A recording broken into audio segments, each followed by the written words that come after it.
In a short while, our CDA Shri Anil Kumar Sharma ji will unfurl the flag.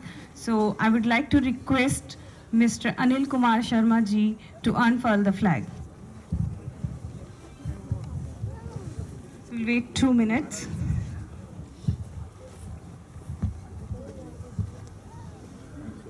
And this will be immediately followed by the singing of national anthem.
शुभ नामे जागे तब शुभ आशीष मांगे जाए तब जय गाथा जन गण मंगल शांत भारत भारत भाग्य विधाता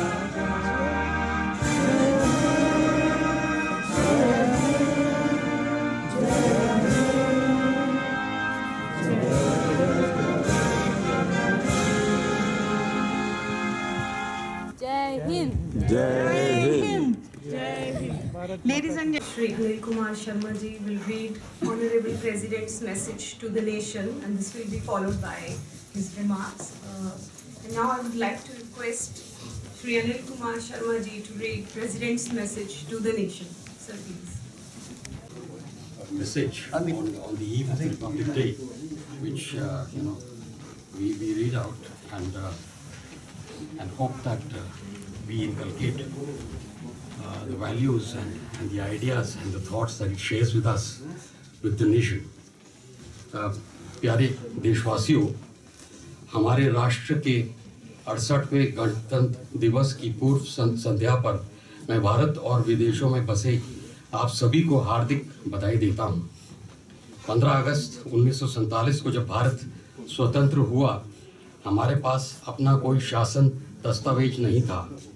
हमने 26 जनवरी 1950 तक प्रतीक्षा की, जब भारतीय जनता ने इसके सभी नागरिकों के लिए न्याय, स्वतंत्रता, समानता तथा लैंगिक और आर्थिक समता के लिए स्वयं को एक संविधान सौंपा। हमारे भाईचारे, व्यक्ति की गरिमा और राष्ट्र की एकता और अखंडता को प्रोत्साहित करने का वचन दिया। उस दिन हम विश्व का सबसे बड़ा लोकतंत्र बन गए। The faith and commitment of people gave life to our constitution, and our founding fathers wisely and carefully steered the near nation past its troubles of being a poor economy with huge regional imbalances and a vast citizenry deprived of even basic necessities. It goes to the credit of the strong institutions of democracy built by our founders that for the last 6.5 decades, Indian democracy has been an oasis of stability in the region, untroubled by unrest. From a population of 360 million in 1951, we are now a 1.3 billion strong nation. Even then, our per capita income has shown a tenfold increase. Poverty ratio has declined by 2/3. Average life expectancy has more than doubled, and literacy rate has shown a 4-fold increase. We are today the fastest growing amongst the major economies of the world. We are the second largest reservoir of scientific and technical manpower, the third largest army, the 6th member of the nuclear club, the 6th member in the race for space, and the 10th largest industrial power. From a net food grains importing country, India is now a leading exporter of food commodities. The journey so far has been eventful, sometimes painful, but most of the times exhilarating. What has brought us thus far will take us further ahead, but we'll have to learn to adjust our sails quickly and deftly to the winds of change. Evolutionary and incremental growth will have to accommodate rapid disruptions brought in by advances of science and technology. Innovation, more so inclusive innovation, will have to become a way of life. Education will have to keep pace with technology in the race between man and machine. The winner will have to be job generation. Velocity of technology adoption will call for a workforce that is willing to learn and adapt. Our education system will have to join hands with innovation to prepare our youth for lifelong learning. Fellow citizens, our economy has been performing well despite the challenging global economic conditions. In the first half of 2016-17, it grew at a rate of 7.2%, same as that last year, showing sustained recovery. We are thinking of our people as the touchstones of public policy. Many of the flagship initiatives of the government have been designed to promote the well-being of the society. The Swachh Bharat mission aims at a clean India by 2nd October 2019 to coincide with the 150th birth anniversary of Gandhiji. Increased spending on programs like Makanreja is enhancing employment generation to rejuvenate the rural economy. Aadhaar is helping in direct transfer of benefits, plugging leakages and improving transparency. Digital India program is creating a knowledge economy through universal provision of digital infrastructure and platforms for cashless economic transactions. Startup India and Atal Innovation Mission are fostering innovation and new age entrepreneurship. Skill India initiative gives the National Skill Development Mission is working on skilling 300 million youth by 2022. Fellow citizens, it's my firm conviction that India's pluralism and her social, cultural, linguistic and regional diversity are our greatest strength. Our tradition has always celebrated the argumentative Indian, not the intolerant Indian. Multiple thoughts, views and philosophies have competed with each other peacefully for centuries in our country. A wise and discerning mind is necessary for democracy to flourish.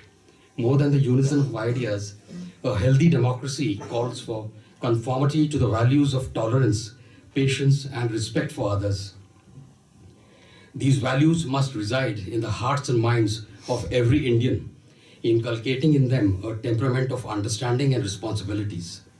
Fellow citizens, we have a noisy democracy, yet we need more and not less of democracy. The strength of our democracy is evidenced by the fact that over 66% of the total electorate of 834 million voted in the 2014 general elections. The depth and breadth of our democracy sparkles in the regular elections being held in our Panchayati Raj institutions. And yet, our legislatures lose sessions to disruptions when they should be debating and legislating on issues of importance. Collective efforts must be made to bring the focus back to debate, discussion, and decision making. In a fiercely competitive world, we have to work harder than ever to redeem the promises that we make to our people. We have to work harder because our war on poverty is not yet over. Our economy is yet to grow at over 10% for an extended period of time to make a significant dent on poverty. 1/5 of our countrymen still remain below poverty line. Gandhiji's mission to wipe every tear from every eye still remains unfulfilled. We have to work harder to provide food security to our people and to make the agriculture sector resilient to the vagaries of nature. We have to provide better amenities and opportunities to our people in villages to ensure a decent quality of life. We have to work harder to provide enhanced employment opportunities to our youth through the creation of world-class manufacturing and services sectors. We have to work harder to provide safety and security to our women and children. Women must be able to lead their lives with honor and dignity. Children must be able to enjoy their childhood to the fullest. We have to work harder to change our consumption pattern, which has resulted in environmental and ecological degradation. We have to appease nature to prevent it from unleashing its fury in the form of floods, landslides, and droughts. We have to work harder because a pluralistic culture and tolerance are still being put to test by vested interests.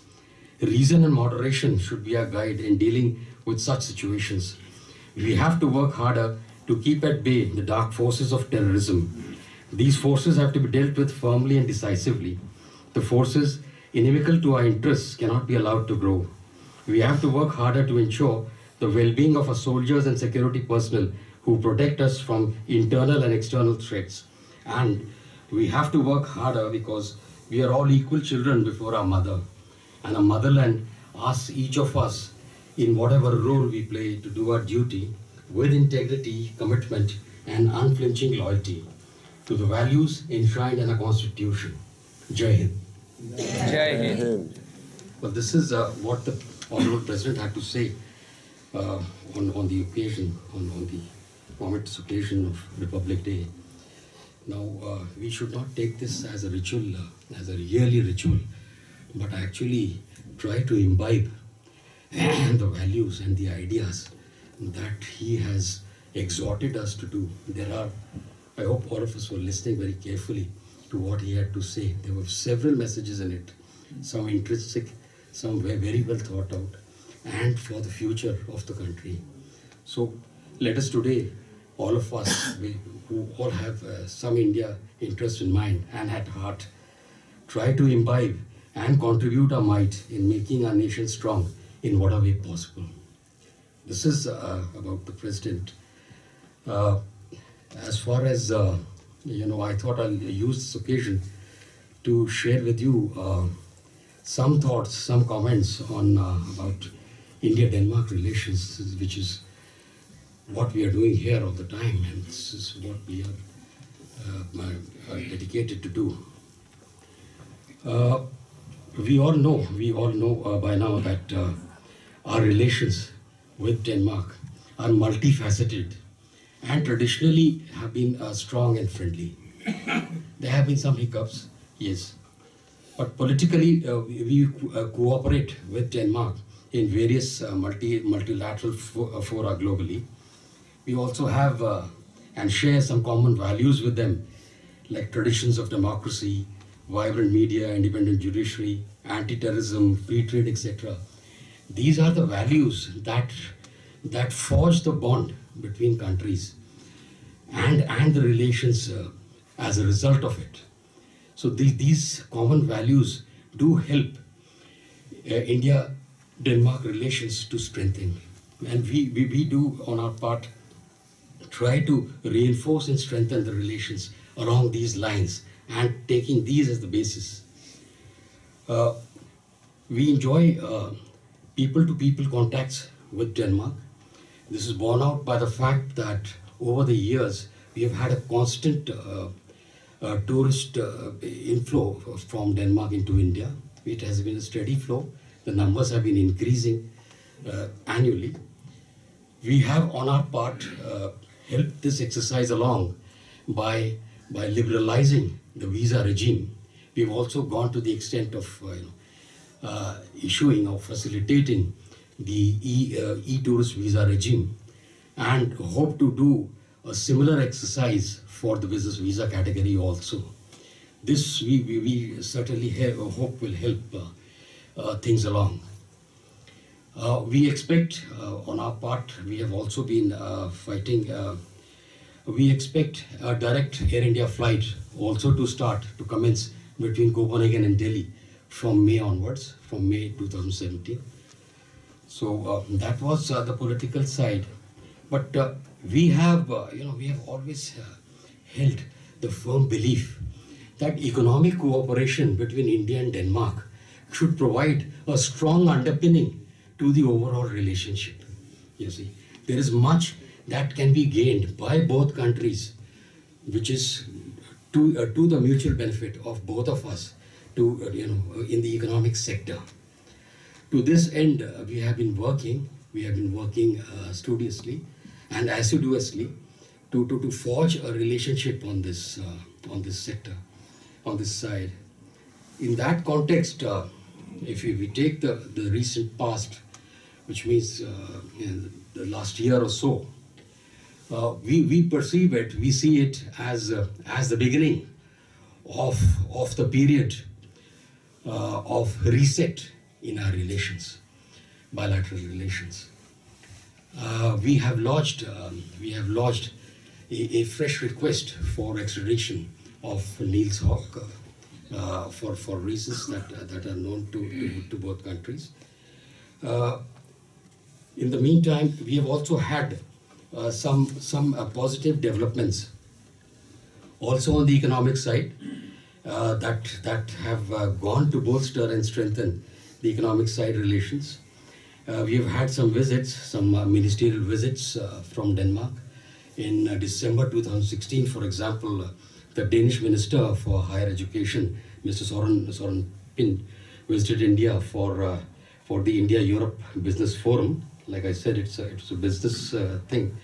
But importantly, he also had separately bilateral meetings with the Indian Minister for Human Resource Development, with the Indian Minister for Science and Technology, with the Indian Minister for Skill Development. Now, these meetings set the tone for bilateral linkages in the future, and a groundwork has been laid in the field of higher education, in the field of science and research, where much can be done, in the field of science and technology, where both can learn from each other. The Danish Minister for Energy, Utilities and Climate, Mr. Lilleholt, also paid a visit. He led a large-sized business delegation to India in January 2017. This was again primarily for the vibrant Gujarat event 2017 in Gujarat. But importantly, along the sidelines of the summit, he met the Indian Prime Minister, no less than the Indian Prime Minister, and discussed the bilateral issues also. So, which means that the economic relationships during the year, last year or so, have been strengthened. We have, this augurs well for overall relations too. But like I said, since economic relations form a strong underpinning to the overall relationship, it has set the right tone for 2017, for example. Now, both these visits were very well received in India and seen as strengthening of the economic relations. From our side, the Indian Minister for Urban Development, Mr. Venkaiah Naidu, was all set to come here, and he was to pay a visit, which was to be considered a bilateral visit along economic grounds only. Unfortunately, that had to be sort of postponed because of medical reasons and personal reasons of the minister. We had nothing to do with the relations. For the year 2017, on the economic side for ourselves, we have been pushing. The embassy had been participating in seminars and conferences in Copenhagen and around Denmark, wherever possible, in business seminars, to highlight and propagate the objectives of Government of India, the flagship initiatives of our Indian Prime Minister, Honorable Shri Narendra Modi ji. Initiatives like Make in India and Swachh Bharat and Digital India, and all these, have a very basic element in them, and that is to attract foreign FDI into India, foreign direct investment, which is one of our main reasons for inviting we with India-Denmark, the economic relationship in terms of statistics, Denmark has invested to the tune of 6.34 billion in the last, say, 10 years or so. We have an annual trade turnover of $3 billion US dollars annually, which is balanced in all respects, which is also a good sign. So there are certain areas, there are niche areas where both countries cooperate. There is much from our side that we can learn from Denmark in terms of these clean development mechanisms and renewable energy And this is where we are focusing.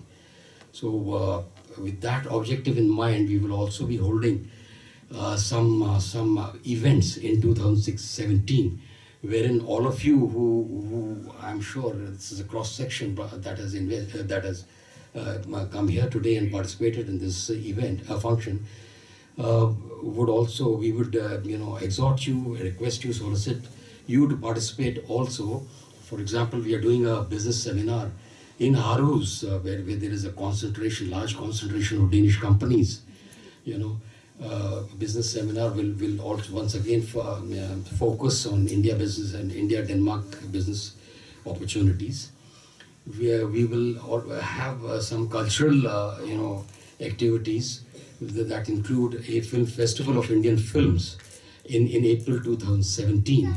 That is to familiarize, in which we also intend to get a famous film personality or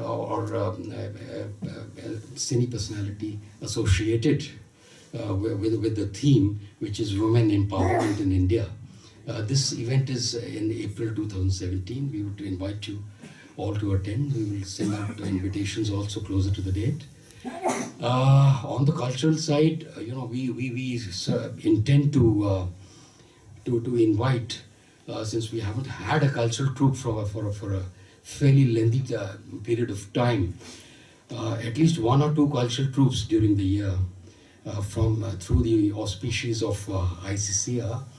There again, once again, we will solicit your kind cooperation in making those events whenever the delegation, whenever this dance troupe or a singing troupe comes and arrives here. These are generally the outlines, the broad contours of what we have in mind for this year.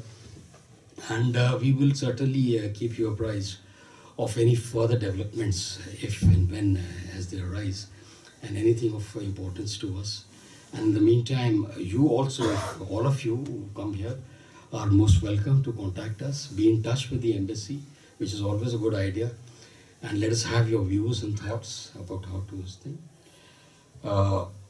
That's all that I had in mind. Thank you very much for patiently listening.